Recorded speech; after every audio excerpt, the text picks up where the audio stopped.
ভাই এবার ঈদে তো কোনো জায়গা টাকা পাই নাই। আমগো এলাকায় একজন জমিদার আছে, চলো ওনার কাছে গিয়া জায়গাতে টাকাগুলো নিয়ে আসি, পোলাপানের কাপড় চোপড় কিনে দিতে হইব। চলেন।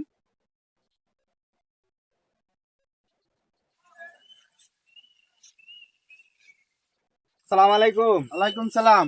জমিদার সাহেব, আমরা তো অনেক গরিব, এখন আসছি আপনার কাছে জাকাত নেওয়ার জন্য। আপনি দেখে শুনে আমার জাকাতটা দিয়ে দেন। হ্যাঁ বেটা, তোর কি এর জাগাত দেবো? জাগাত তো আবার আমি আরো খুঁজতেছি।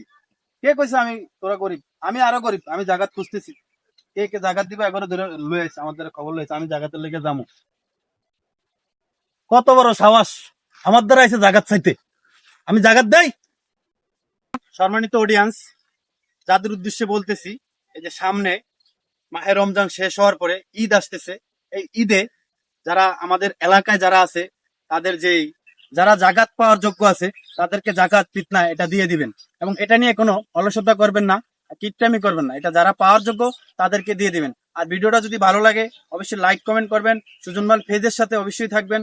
ভালো ভালো কিছু আপনাদের মাঝে এই ধরনের উপহার ভিডিও নিয়ে দেওয়ার আমরা আবারও আসতেছি। চেষ্টা করব। ধন্যবাদ সবাইকে।